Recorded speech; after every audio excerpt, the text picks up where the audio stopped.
ठीक है। जिस तरह से घर्षण एक तरह का बल होता है, उसी प्रकार से कल अपन ने श्यानता पढ़े थे, अभी पृष्ठ तनाव की बात अपन कर रहे हैं। श्यानता भी एक तरह का बल ही होता है, श्यान बल इसको बोलते हैं। ठीक है। पृष्ठ तनाव भी एक तरह का बल है, तनाव का मतलब बल, तो पृष्ठ तनाव भी बल है। हाँ, बस अंतर इतना है, जो घर्षण है वो ठोस, द्रव, गैस तीनों पर ही लगता है। ठीक है ना। यहाँ पर ये है कि घर्षण जो है सब ज्यादा किसमें होता है, ठोसों में सबसे ज्यादा घर्षण का जो गुण है ठोसों में सबसे ज्यादा होता है, उसके बाद द्रव में सबसे कम होता है, गैसों। ठीक है। शांता में यदि अपन आते हैं तो शांता जो है, श्यान बल जो है वो तरलों का गुण होता है, ठोस में ये नहीं लगता है। श्यान बल, शांता जो है ठोसों में नहीं पाया जाता ये गुण, केवल तरल में। तरल का मतलब द्रव में और गैस में, उसमें भी मुख्यतः किसमें होता है, द्रव में होता है, गैसों में कम मात्रा में होता है, क्योंकि इसके अणु दूर रहते हैं। ठीक है। पृष्ठ तनाव की यदि अपन बात कर रहे हैं तो ये भी एक तरह का बल है, ये केवल और केवल द्रव पे लगता है, ठोस और गैसों पर ये काम नहीं करता, उससे प्रभावी नहीं होता है। ठीक है, इतनी बात यहां पे समझ लिया आप। तो श्यानता और पृष्ठ तनाव भी एक तरह का बल ही है। और मैंने बोला कि फिजिक्स का मेन आधार जो है वो कौन है, फिजिक्स का मेन आधार कौन है, बल है। तो अपन यहां पे बात कर रहे हैं पृष्ठ तनाव की अभी फिलहाल, है ना। और फिजिक्स का मेन आधार कौन होता है, बल ही होता है। फिजिक्स का मेन आधार क्या है, बल। इसलिए बल वाले जो बाबा है अपने, कौन न्यूटन बाबा, इसलिए वो फिजिक्स के प्रथम पिताजी है ना। मतलब प्राचीन फिजिक्स के, एंशिएंट फिजिक्स के जो फादर ऑफ एंशिएंट फिजिक्स जो है वो कौन है, आइजैक न्यूटन है ना। और जो मॉडर्न फिजिक्स है, नैनो फिजिक्स, छोटा फिजिक्स, उसके आइंस्टाइन है। ठीक है। तो वो आइंस्टाइन जो है वो द्रव्य और उसकी ऊर्जा वाले बाबा है। द्रव्य और ऊर्जा वाले बाबा कौन है, आइंस्टीन। और बल वाले बाबा कौन है, न्यूटन। ठीक है, न्यूटन बाबा, ऐसा याद रखेंगे उसको। हाँ, तो यहाँ पे अपन ने पृष्ठ तनाव क्या होता है इसको समझ लिए। ठीक है। पृष्ठ तनाव क्या यहाँ पे समझ लिया अपन ने, जब कोई जल है, जब कोई जल ऐसा रखा हो, कोई कांच का बॉटल, गिलास वगैरह मान लीजिए, या कोई बाल्टी वगैरह कांच का हो जिसमें अपन देख सके उसमें, तो पृष्ठ जो है काल्पनिक दिखाई सीधी रहती है, पृष्ठ पर वो एक्चुअली होता है क्या, इधर वाले जो अणु है कौन सा बल लगाते हैं, ससंजक बल लगाते हैं। वो पृष्ठ पर जो अणु है द्रव के, है ना, पृष्ठ पर जो द्रव के पृष्ठीय अणु है, पृष्ठ पर जो अणु है, उन अणु को तल वाले जो अणु है वो ससंजक बल लगाते हैं और अपनी ओर खींचते हैं। इससे यहाँ पे काल्पनिक जो है, अच्छा, जो ये काल्पनिक रेखा कौन सी, सीधी होगी ना, काल्पनिक रेखा सीधी है, पर ये यहाँ पे एक वक्राकार पृष्ठ बन जाता है। और इन यहाँ पे जो नीचे के अणु है, ये अणु इनको क्या करते हैं, ससंजक बल से अपनी ओर यहाँ के अणुओं को, पृष्ठ के तल के अणु पृष्ठ के अणुओं को अपनी ओर खींच लेते हैं अपने अस्तित्व को बनाए रखने के लिए। उधर कौन है, ऊपर में स्वतंत्र पृष्ठ है, मतलब वायु है। तो वायु के अणु कैसे होते हैं, दूर होते हैं, उनके मध्य बल कैसा होता है, दुर्बल होता है। इनके अणु कैसे होते हैं, द्रव के पास पास होते हैं, इनके मध्य बल कैसा रहेगा, प्रबल रहेगा। ससंजक बल इनके मध्य कैसा रहेगा, प्रबल रहेगा, इसके मध्य कैसा रहेगा, दुर्बल रहेगा।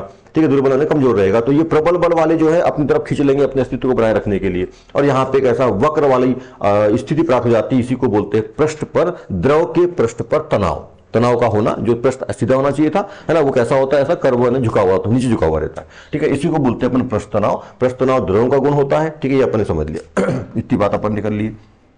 वक्राकार होता है जो पृष्ठ है, और नीचे वक्राकार होता है। ठीक है, ऐसा, इतनी बात को अपन समझ लिया। हाँ, अब यहाँ पे अपन बात कर रहे हैं कि पृष्ठ तनाव का जो मेन कारण है वो क्या है। तो पृष्ठ तनाव का जो मेन कारण होता है वो क्या होता है, ससंजक बल। अच्छा, पृष्ठ तनाव का मेन का ससंजक बल है, और शांता का भी, श्यान बल जो है उसका भी जो कारण है कि मतलब क्यों होता है शांता मतलब गाढ़ापन, किसी द्रव या गैस का गाढ़ा होना। शांता का मतलब गाढ़ा। ठीक है, गाढ़ा नहीं, गाढ़ा। ठीक है, ये अपन ने कल समझ लिया, सांद्रता इसको अपन बोल सकते हैं, कंसंट्रेशन। ठीक है, तो इन दोनों का ही मतलब शांता का और पृष्ठ तनाव दोनों का, तो दोनों ये बल हैं, बिल्कुल ध्यान रखना, इसको अलग अलग मत समझना। जैसे घर्षण बल जैसा वैसे श्यान बल, वैसे पृष्ठ तनाव। हाँ, बस अंतर ये है कि ये तीनों में होता है, ये द्रव में होता है, तरल में होता है, ये द्रव में होता है, थोड़ा सा ही अंतर है।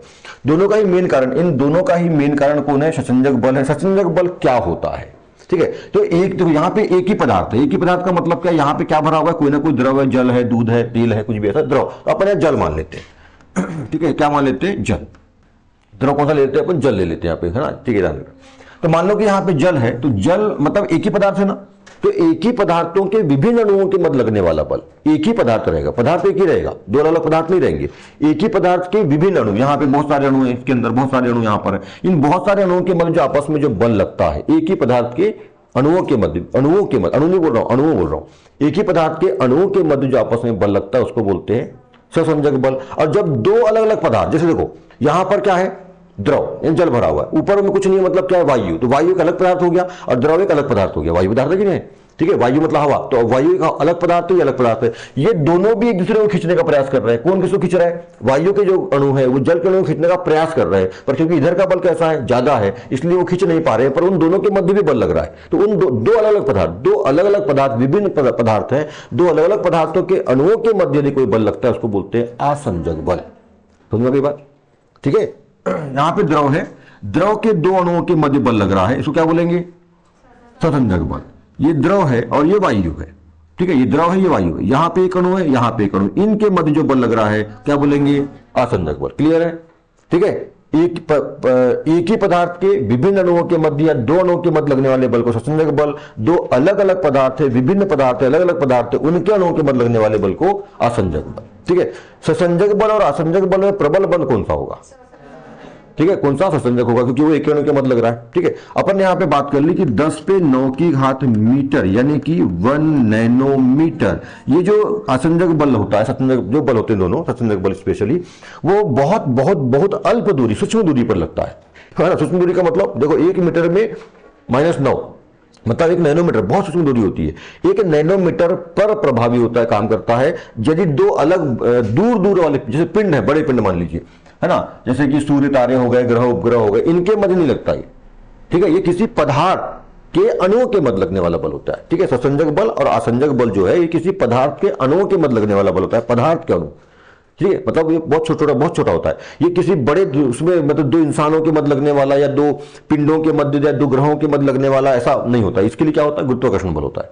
उसके लिए क्या है, गुरुत्वाकर्षण। पृथ्वी के ऊपर ही कोई वस्तु है, उसकी उसमें लगने वाला बल कौन सा होता है, गुरुत्वीय बल होता है। गुरुत्वीय बल, उसको गुरुत्वीय त्वरण बोलते हैं, गुरुत्वीय बल बोलते हैं। तो अलग अलग चीजें सब, दो पदार्थों के अणुओं के मध्य, एक ही पदार्थ हो या दो अलग अलग पदार्थ हो, उनके अणुओं के मध्य लगने वाला, क्योंकि हर एक पदार्थ कैसे मिलकर बनता है, अणु से। और अणु कैसे बना है, परमाणु से। तो पदार्थ की सूचना में क्या होती है, परमाणु होती है। जीवों की क्या होती है, कोशिका होती है। घर की क्या होती है, ईंट होती है। तो ये आप लोगों को पता है। परमाणु से मिलकर अणु बनते हैं और अणुओं से मिलकर पदार्थ बनते हैं। तो पदार्थ कैसे मिलकर बने, अणुओं से मिलकर बने। तो अणुओं के मध्य लगने वाले बल को बोलते हैं ससंजक बल, असंजक बल। यदि एक ही पदार्थ है तो ससंजक, दो अलग अलग पदार्थ के मध्य लग रहा है तो असंजक बल, है ना। इतनी बात क्लियर हो गई। तो श्यानता और प्रस्तनाव, इन दोनों का मेन कारण क्या है, ससंजक बल। ससंजक बल के कारण क्या होता है, प्रस्तनाव और श्यानता का भी जो गुण है ना तरल में, उसी कारण होता है। ठीक है, अच्छा, जल में कौन सी ऊर्जा होती है, और जल स्थिर है, जल में दोनों ऊर्जा होती है। ठीक है, कोई यदि जल है, जल मतलब यदि बहता हुआ जल है तो उसमें कौन सी ऊर्जा होगी, गतिज ऊर्जा। भाई गति कर रहा है कोई तो गतिज ऊर्जा होगी, और स्थिर है तो स्थिर ऊर्जा होगी। तो अभी जल जैसा अपन यहाँ पे ले रहे हैं, जैसे यहाँ पे अपन जल लिया, वो कैसा है, वो किसी तालाब में भरा हुआ जल है, या मान लो अच्छा, ये जो एक बात और समझ लो, ये प्रस्तनाव जो है ना वो स्थिर जल का गुण होता है, गतिशील का नहीं होता। समझ में आ रही बात। ठीक है, यदि कोई अच्छा ये बताओ मेरे को, समुद्र में जो जल होता है ना वो स्थिर होता है, गतिशील होता है, स्थिर होता है। अरे समुद्र क्या है, समुद्र मतलब बड़ा तालाब है, तालाब का बड़ा रूप समुद्र है। समुद्र में कोई जल बहते रहता है कैसा, नहीं, स्थिर रहता है। हाँ, पर ऊपर की सतह जो है, हाँ, लहर अलग चीज है। जल नहीं बह रहा, जल तो वहीं के वहीं है, नीचे का जल तो वहीं के वहीं है ना, नीचे का जल तो वहीं के वहीं, ऊपर बस लहर आ रही है। बहुत ज्यादा मात्रा में होने की वजह से और क्षेत्रफल ज्यादा होने की वजह से उसमें लहर आती रहती है, पर बहता नहीं जल। हाँ, उसमें पानी आता है, सब नदियों से जमा होता है, पर उसका पानी कहीं और बहता नहीं है, वहीं के वहीं रहता है, बस वो लहर आती रहती है ऊपर। और लहर का कारण है गुरुत्वाकर्षण, किसका, चंद्रमा का। ठीक है, तो उसका बहता जल नहीं बोलते उसको, वो ऊपर दिखता है कि लहर आ रही है, वो चंद्रमा के गुरुत्वाकर्षण कारण होता है, पर जल नहीं। समुद्र मतलब बड़ा तालाब होता है, बहुत बहुत बहुत बहुत बहुत बड़ा नहीं बोलना पड़ेगा, बहुत बहुत बहुत बहुत बड़ा बोलना पड़ेगा। कई तालाब घुस जाएंगे उसके अंदर, तो बहुत अब समझ सकते हैं। ठीक है, तो तालाब का जल देखो कैसा जल होता है, स्थिर जल होता है। कोई पोखर है, कोई गड्ढा जिसको अपन बोलते हैं, है ना, तालाब है, और तालाब से बड़ा, छोटे यदि पोखर है तो क्या बोलते हैं, छोटा तालाब हो गया वो। थोड़ा कोई जगह गड्ढा वड्ढा है, थोड़ा सा बड़ा सा, छोटे और उससे बड़ा तालाब। और तालाब जैसे अपने घरों में खेतों में रहते हैं, है ना, तो वो हो गया। बड़े बड़े तालाब भी होते हैं, उससे और बड़ा हो गया तो वो समुद्र चल जाता है। ठीक है, तो नदी जो है ना, नदियों का पानी बहता पानी होता है। तो नदियों के बहते पानी में जो है कौन सी ऊर्जा रहेगी, गतिज ऊर्जा रहेगी। पर नदी का ही पानी यदि डैम बना के रोक दिया जाए, यानी एक तरह का तालाब, रिजर्वायर का मतलब तालाब बना दिया जाए, तो फिर वहां पे कौन सी ऊर्जा, तो जो तालाब की ऊर्जा है, तालाब के जल में जो ऊर्जा होती है, या बांध के जल में जो ऊर्जा होती है, समुद्र के जल में जो ऊर्जा होती है, वो कैसी ऊर्जा होती है, स्थितिज ऊर्जा, क्योंकि वो स्थिर जल है, इसलिए स्थिर ऊर्जा रहती है उसमें, और बहते जल में गतिज ऊर्जा होती है। ठीक है, तो यहाँ पे अपन क्योंकि यहाँ पे जो पानी है वो कैसा है, जब हम प्रैक्टिकल प्रस्तनाव की बात करेंगे तो प्रस्तनाव का गुण जो है वो बहते जल में दिखेगा कि स्थिर जल में दिखेगा, स्थिर जल में दिखेगा, क्योंकि बहते जल में प्रस्तनाव नहीं मिलेगा, है ना। द्रव का जरूर गुण होता है, वहां भी परिस्थिति पूरे जीवन में कदम कदम पे परिस्थिति है ना, कंडीशन, टाइम लिमिट कंडीशन, ध्यान रख लो बिल्कुल। ये बिल्कुल ओम पटले का नियम सब जगह लागू होता है। ठीक है, कंडीशन सब जगह है, सार्वत्रिक नियम है। ठीक है, ऐसा है। हाँ, ठीक है, तो ये स्थिर जल रहेगा ना, स्थिर जल रहेगा तभी प्रस्तनाव आपको दिखेगा। यदि बहता जल है तो वहां पे प्रस्तनाव नहीं मिलेगा। ठीक है, और मैंने बता दिया कि ये जो प्रस्तनाव है वो ऐसा कर्व क्यों होता है, इस टाइप का कर्व क्यों होता है, ये कर्व ऐसा क्यों नहीं हो सकता। तो यदि ऐसा तो हो नहीं सकता कि फिर तो उसका मतलब होता है कि भाई ऊपर वाले खींच रहे हैं, ऊपर तो बल का मतलब खींच नहीं सकते। और ये ऐसा क्यों होता है, तो मैंने आपको बताया कि जो नदी में, जब जैसे किसी नदी में आप जाते हो तो पहले क्या उथलापन रहता है, जैसे अंदर जाते हो गहरापन आता है, उसके बाद फिर बाहर निकलते उथलापन रहता है। ठीक है, तो इधर आप जो क्या रहेगा, यहाँ पे उथलापन रहता है, जैसे जैसे अंदर जाओगे गहरापन आएगा, उसके बाद ये गहराई के बाद में क्या होने लगेगा, फिर उथलापन आ जाता है। तो वही कारण होता है, इसका कर्व बनता है ऐसा। ठीक है, ये इसका मेन कारण हो गया। हाँ, अब मात्रा का जूल प्रति मीटर स्क्वायर क्या होगा जी इसका। हाँ देखो, पृष्ठ ऊर्जा, किसी द्रव के पृष्ठ की ऊर्जा। ठीक है, सूत्र क्या बन गया आपका, स्थितिज ऊर्जा, स्थितिज ऊर्जा बटे क्षेत्रफल, बटे क्षेत्रफल। ठीक है, अब ये जो होता है ना, ये किसके बराबर होता है, पृष्ठ तनाव के बराबर होता है, पृष्ठ तनाव के बराबर होता है। मतलब जो पृष्ठ ऊर्जा है वो पृष्ठ तनाव ही है, पृष्ठ ऊर्जा जो होती है पृष्ठ तनाव के बराबर होती है। ठीक है, स्थितिज ऊर्जा और बटे क्षेत्रफल बोला, इसका अपन क्या बना रहे हैं, इसका क्या बना रहे हैं अपन, मात्रक बना रहे हैं। क्या बना रहे हैं, इसका मात्रक। तो स्थितिज ऊर्जा, तो स्थितिज ऊर्जा का मतलब ऊर्जा। ठीक है, ऊर्जा दो प्रकार की होती है, गतिज ऊर्जा और यदि कोई वस्तु गतिशील है तो उसमें गतिज ऊर्जा रहती है, जो कोई यदि वस्तु स्थिर है तो उसमें होती है स्थिर ऊर्जा। तो ऊर्जा का मतलब मात्रक क्या हो गया, जूल, बटे क्षेत्रफल का मात्रक क्या होता है, मीटर स्क्वायर। ठीक है, तो क्या बन जाएगा वो, जूल, जूल प्रति मीटर स्क्वायर। ऐसा लिखिए, या तो आप इसको जूल प्रति जूल मीटर -2। ठीक है, -2 की घात उसके ऊपर लगा, ज्यादा सबसे अच्छा तरीका ये चलता है ऐसा वाला। ठीक है, ऐसा कर लेंगे, ये हो जाएगा इसका मात्रक। अच्छा, ये जूल प्रति मीटर स्क्वायर है, ये काय में कौन सा मात्रक है, एसआई, एसआई मात्रक है। इसको सीजेस करना हो तो जूल का अर्ग, जूल का अर्ग, दाइन तो होता है न्यूटन का, जूल का अर्ग, और मीटर का सेंटीमीटर स्क्वायर, तो अर्ग सेंटीमीटर स्क्वायर। ठीक है, ऐसा ये बन जाएगा। यदि अपने को ऐसा ही मालूम है तो सीजेस बन जाता है, सीजेस मालूम है तो ऐसा ही बन जाता है। और 2 नंबर में आता है, मान लो अपन नहीं लिख पा रहे हैं, याद नहीं किए अपन, जैसे आ गया पृष्ठ तनाव, नाम समझ में आ रहा है ना, पर इतना पर ध्यान रखना कि द्रव में होता है, द्रव का होता है, वो इतना पर ध्यान रखना। ठीक है, तो परिभाषा आपकी बन जाएगी आराम से, वो जो भी परिभाषा है वो तो ठीक है, पर मान लो वो यदि याद नहीं है और आपको आ गया पृष्ठ तनाव किसे कहते हैं, है ना, क्या है, 2 नंबर में आ गया, और अपने को तो समझ में आ रहा है पृष्ठ का तनाव, पर जितना ध्यान रखना चाहिए आपको होना चाहिए कि जो पृष्ठ तनाव है वो द्रव का गुण होता है। ठीक है, तो किसी द्रव के पृष्ठ में उनके अणुओं के द्वारा उत्पन्न तनाव को पृष्ठ तनाव कहते हैं। परिभाषा बन जाएगी। रटने घुटने से काम नहीं चलेगा, बार बार बोल रहा हूँ, समझो, समझने में ध्यान, इसलिए मैं समझाने पे ज्यादातर फोकस करता हूँ कि समझो चीजों को आप, क्योंकि हर एक चीज को अपन याद नहीं कर सकते, इतनी बड़ी पुस्तक कैसे याद करोगे, है ना, कुछ भी आ सकता है एग्जाम में, और फिर एग्जाम में ही की तैयारी नहीं है, अपनी तैयारी तो कॉम्पिटिशन की मेन 12वीं के बाद जो अपन जाएंगे कॉम्पिटिशन में। और पृष्ठ ऊर्जा, यदि आ गया पृष्ठ ऊर्जा क्या, तो फिर से वही पृष्ठ की ऊर्जा, अभी पृष्ठ तनाव था, अब पृष्ठ की ऊर्जा। ठीक है, तो ये भी किसका गुण होता है, द्रव के लिए पढ़ रहे हैं, ये पृष्ठ तनाव मतलब पूरा द्रव के लिए चल रहा है, पूरा द्रव के गुण है ये ना। तो किसी द्रव के पृष्ठ के कारण जो उसमें ऊर्जा बनती है, उत्पन्न होती है, निहित होती है, ठीक है, निहित होने का मतलब उसमें बनती है, पाई जाती है, किसी पृष्ठ के, एकांक बोलो ठीक है, नहीं बोलो कोई दिक्कत नहीं, पृष्ठ बोल दिया मतलब क्षेत्रफल आ ही जाएगा। पृष्ठ मतलब क्या होता है, सतह होता है, सतह मतलब क्षेत्रफल उसमें ऑटोमेटिक है। ठीक है, यदि याद है तो अच्छी बात है, नहीं है तो, है ना, तो किसी पृष्ठ के क्षेत्रफल द्वारा, किसी क्षेत्रफल के कारण उसमें उपस्थित, इसमें पाई जाने वाली स्थितिज ऊर्जा, क्योंकि मैंने बोला आप लोगों को बता दिया कि जो पृष्ठ तनाव होता है वो किसका गुण होता है, स्थिर द्रव का गुण होता है ना, स्थिर द्रव का। पृष्ठ तनाव जो है स्थिर द्रव में होगा, गतिशील द्रव में पृष्ठ तनाव नहीं दिखेगा, है ना, उसमें प्रभाव नहीं रहेगा पृष्ठ तनाव का। तो उपस्थित स्थिति ऊर्जा को पृष्ठ ऊर्जा बोलते हैं। किसी द्रव के क्षेत्रफल के कारण, सतह के क्षेत्रफल के कारण, पृष्ठ ही बोला उसने, किसी द्रव के पृष्ठ के क्षेत्रफल के कारण उसमें पाई जाने वाली उपस्थित निहित, है ना, स्थिर ऊर्जा को पृष्ठ ऊर्जा कहते हैं। ठीक है, इसका क्या बन जाएगा, तो जूल प्रति मीटर स्क्वायर बन जाएगा, क्योंकि ऊर्जा बोला है तो उसका जूल हो जाएगा। ठीक है, और क्षेत्रफल के कारण बोला है तो क्षेत्रफल होता है मीटर स्क्वायर हो जाएगा, तो उसका, और ये जो पृष्ठ ऊर्जा होता है वो पृष्ठ तनाव के बराबर, भाई जितनी ऊर्जा लगेगी उतनी तनाव आएगा ना उसमें। ठीक है, इसलिए सब बोल रहे हैं क्योंकि जितनी ऊर्जा इस पे लगाएंगे सतह पर उतने तनाव आएगा, तो तनाव जितना ऊर्जा उतना तनाव। तो पृष्ठ तनाव कैसा होता है, इसलिए अपन यहाँ पे किया अभी कि जो पृष्ठ ऊर्जा है वो किसके बराबर होगी, पृष्ठ तनाव के बराबर होगी। जितनी ऊर्जा अणुओं के द्वारा सतह के जो पृष्ठ है उसके अणुओं खींचने में जितनी ऊर्जा लगेगी उतने तनाव उसमें आएगा।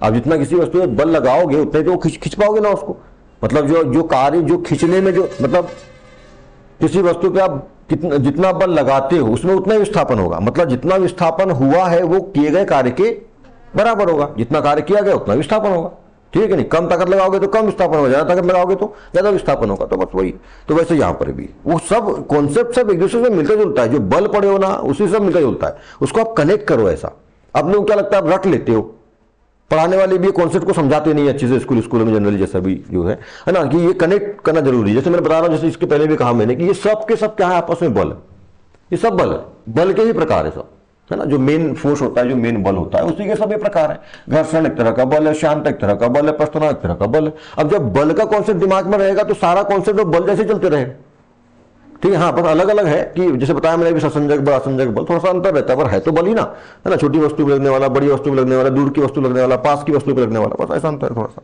ये पानी का जो पृष्ठ है, मैं थोड़ा ज्यादा आपको दिखा रहा हूं यहाँ पे करो बना के ताकि समझ में आए, ठीक है। ये पानी का जो पृष्ठ है वो ऐसा है, ठीक है, पृष्ठ तनाव रहता है।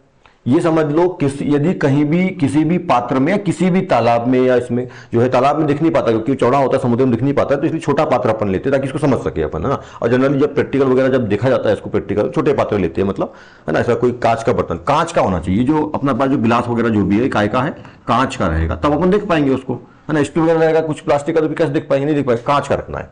ये जो गिलास वगैरह जो भी है, गिलास है, मान लीजिए कांच का गिलास है, ठीक है, कांच का गिलास या कोई भी पात्र जो है वो कांच का रहना चाहिए ताकि अपन समझ पाए उसको अच्छे से।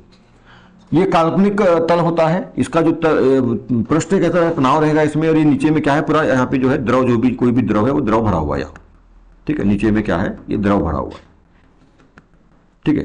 ऐसा मैं थोड़ा सा यहाँ छोड़ रहा हूं इसको। तो देखो ये जो भाग है क्या है, कांच है। और कांच मतलब कैसा हो गया, कांच मतलब क्या हो गया, ठोस हो गया। और ये कौन है, द्रव है, ठीक है। कांच कोई भी द्रव लेते हैं तो ठोस और द्रव दो यहाँ पे दो अवस्था है। और दो कांच, तो ये कांच का गिलास ठोस हो गया और इसमें पानी भरे हो, मतलब दो पदार्थ के संपर्क में है। देखो तो द्रव जो है इतने भाग में संपर्क में है।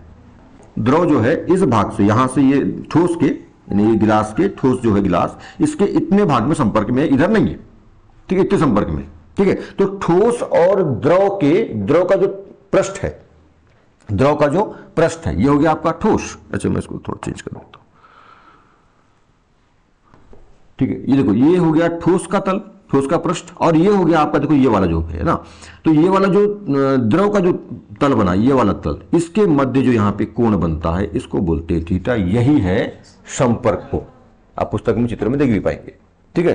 13.33 में दिया संपर्क कोण, उसमें जल और कांच के बीच भी दिया है ना, और पारा और कांच के बीच भी दिया है। तो दो द्रव के माध्यम से उसने ले लिया है। जल का जो तल है, और जल का तल हो गया, ये वाला जल का भाग हो गया, इधर पे ठोस का, इसके मध्य बनने वाले कोण को क्या बोलते हैं अपन, संपर्क कोण बोलते हैं। यही है संपर्क कोण। और किसके लिए पढ़ रहे हैं अपन, ये जल के या द्रव के पृष्ठ के संबंध में पढ़ रहे हैं, ठीक है। तो ठोस और द्रव, ठोस और द्रव, तो दोनों बात आ जाएगी यहाँ पे, ठीक है। ससंजक बल भी आएगा और असंजक बल भी आएगा, क्योंकि ये जो पृष्ठ बन रहा है, ये वाला पृष्ठ है ना, पृष्ठ तनाव जो बन रहा है, किसके कारण बन रहा है, ससंजक बल के कारण बन रहा है। और ये एक दूसरे को भिगा पाएंगे नहीं भिगा पाएंगे। यहाँ दो द्रव की बात हो रही है, दो पदार्थ की बात हो रही है, दो पदार्थ की बात हो रही है, मतलब ससंजक बल भी आ गया और असंजक बल भी आ गया। तो अब अपन ने देखा अभी कि यदि असंजक बल का मान ससंजक बल से कैसा हो, कम हो, तो ये जो कोण बनेगा, ठीक है, ससंजक बल असंजक बल, ठीक है, असंजक बल का मान ससंजक बल से कैसा हो, कम हो, तो ये जो कोण बनेगा वो कैसा रहेगा, कैसा रहेगा, 90 से कम वाला रहेगा। 90 से कम का मतलब 90 से छोटा रहेगा, ठीक है। 90 से कैसा रहेगा, ये छोटा रहेगा, है ना, 90 से छोटा ऐसा, 90 से कम। 90 से कम का मतलब न्यून कोण रहेगा, न्यून कोण मतलब 90 से कम का रहेगा, ठीक है, क्लियर हो गई बात। 90 से कम का, है ना। तो 90 से जब कम का रहेगा तो क्या ये द्रव उस पृष्ठ को भिगा पाएगा, उस ठोस यानी कांच के पृष्ठ को भिगा पाएगा क्या, है ना, भिगा देगा।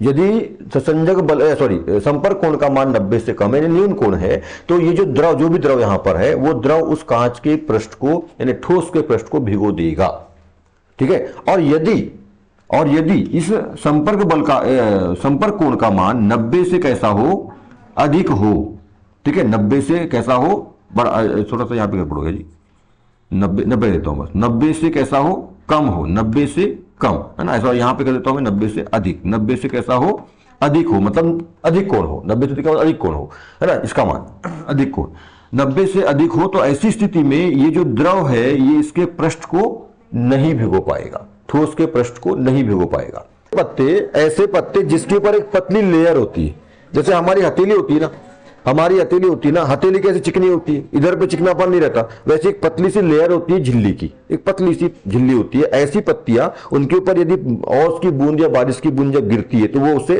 फिसल जाती है और पत्ती गीली नहीं होती। बाकी कुछ हाँ जो चिकनी पत्तियां होती है ऊपर, हाँ तो वैसा ही है, और कुछ पत्तियां हो जाती, तो वैसे ही यहां पर भी है, वही कारण है इसका संपर्क कोण से।